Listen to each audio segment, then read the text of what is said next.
What is going on, guys? BlackPanthaa here. Welcome to another episode of What's New with the Crew. Today we are going to be wrapping up just before E3 because if you didn't know, E3 is just around the corner. It happens at the early of next month, and that means we're probably going to hear more information about the Crew and loads of other games that we've never heard of, which is going to be fantastically great. I can't wait. Please hurry up, E3. Now then, let's begin. So, I wanted to wrap up customization in this episode, also wanted to go over Route 909, which allows you to play the game in a few locations around the world, and I wanted to discuss E3 as well, what I expect to see, that sort of thing. And I think that's a good way to wrap it up just before E3 comes out, and then we'll have a flood of new information, hopefully, when E3 comes about. Now, so I wanted to go over the customization, as I said, because I think it would be cool to wrap it up into one video, explain it to you to the best of my knowledge at this point in time. I think that would be, a better way to go about it. Also kind of timed in with the progression, because I mean you unlock parts by progressing through the story, so it kind of makes sense. I'll explain it in a second. So, there are tuning specs for a car. You get to choose a spec for your car. I believe you can switch it, so if you want to do that, you can do that. But what I will be doing is probably choosing a car for each spec.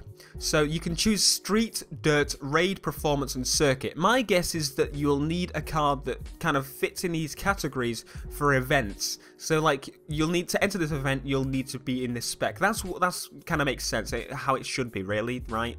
If not, it'll give a performance advantage in that category, if you know what I mean. So if you get in a street car off-road, you're not really going to drive as well as the dirt or raid cars, if that makes sense. So that's that. But once you've got that, let's get into the nitty-gritty performance part. So you can actually change a lot performance-wise with these cars. I mean a lot. So you can change the exhaust, gearbox, fuel injection, turbo, motor core, ECU, suspensions, brakes, tyres, differential and weight reduction. Now that's a lot of stuff, and what you've got to think is when you complete an event, you will get a part. If you did very well, you'll get gold. If you did, bronze, silver, gold. That system, that's how it works. So, if you get a gold in the event, you'll get a gold part. And it'll be a specific level. It's kind of like think of an RPG. You'll get a kind of like a weapon sometimes, a sword. It'll be a certain level. That's how it works in this. So, if you've got a level 20 car, you're not going to be able to fit a level 21 piece into it. So you might have to wait, you'll have to grind up levels so you can eventually use that part. Sometimes you'll get poo parts, sometimes you'll get good parts. That's how it works. It's a great system because it means you can put a lot of time into a car, and that's a good thing because I've kind of got to a point in games where recently I put little time into a car and it's maxed out already, and I'm kind of disappointed because I wanted to put more effort and grind with that car to get new parts, which is kind of why I like GTA Online, because it takes a while to get to where you want. You can do it in quicker methods by being a cheater, but that's how you choose to play. So visual modifications, I should go over those as well. We've got, as far as we know, there may be some more. I had to look at some videos for this to go through a list. I went through a list and they explained a few. They said there was some more, and I looked at a video of a tablet app which allows you to customize vehicles, and it only had these options as well, the only ones that I saw, and added the list together so it kind of merged it. And you know what I mean? There may be more options, but it looks pretty a lot already. So in this list we have front bumper, rear bumper, side skirts, rims, side mirrors, rear wings, motor hood, front fenders, rear fenders, front lights, rear lights. So that's a lot of stuff, even if that's not the full list. I'm guessing it's not the full list. It might be, I don't know. We'll have to see once we get more information I'll get my hands on with the game. But that's a lot of stuff. And it really excites me because I know there's going to be a lot of options when it comes to those things. And it works with the same system as the performance modifications. So you'll get level 1 to level 2, I don't know, 50 I think it is. And you'll get bronze, silver or gold. That's how it worked when I last saw on the tablet version. So I'm guessing that you'll unlock it by doing some events. Maybe you'll get sometimes visual modifications, sometimes performance modifications, or maybe you'll get one of each, I don't know. But I'm glad it works that way, because that means, that, I don't know, maybe there's some rarer parts that you'd have to do really difficult events to do, and it's really randomized, so you don't know if you'll get it all the time. So, the bigger events, maybe those will give the best looking rims you've ever seen in your whole goddamn life. But that's that.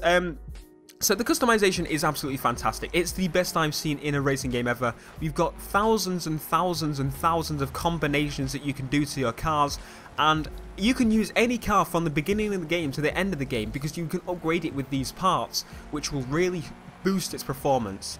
Now, I tell you, I can see myself spending so much time in this game because there's not really been a racing game that that's like open world like this that I can spend so much time in and still have so much to do, because I'm going to be one of the people that get a car and I'll unlock a new car that I want later on. I'll be like, do I switch to that?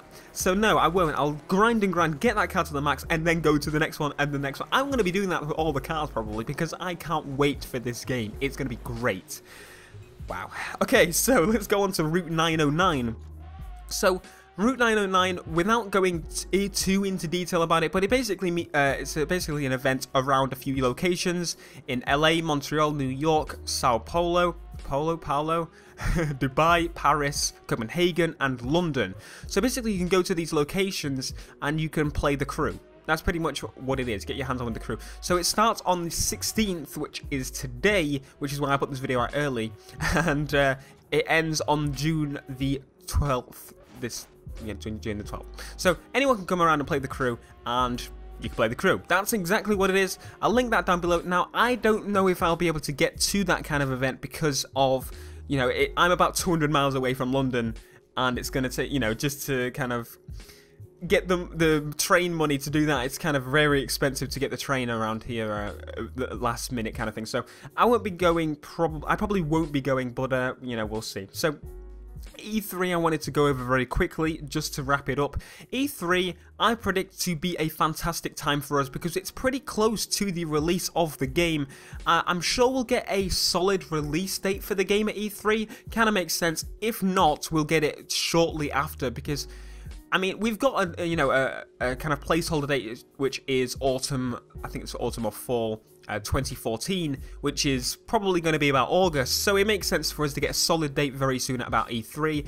Maybe we'll get a new trailer. We might see new cars announced. That'd be pretty awesome. So I just want to know, what do you want to see from E3? Do you want to see new car announcements? Do you want some surprise announcement so that maybe there's some new feature that we haven't heard of during this delay? They've managed to, I don't know, double the size of the map or something crazy like that. Do you know what I mean? Like, let me know what you expect from E3, and what cars do you want to see from the crew that you have not seen in the game yet.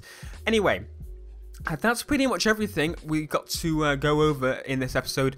Pretty much just wrapping up, as I said, towards E3, because I'm going to be getting hopefully a lot of information at E3, because E3, it's going to be awesome. And if not, we'll see lots of other games which are going to be fantastic. So the crew, to me, is looking to be probably my game of the year by far, easily so far. I mean, it's crazy.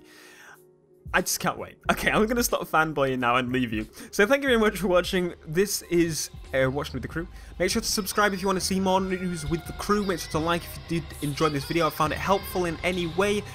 I am BlackPanthaa, and I will see you in the next video, guys. Peace!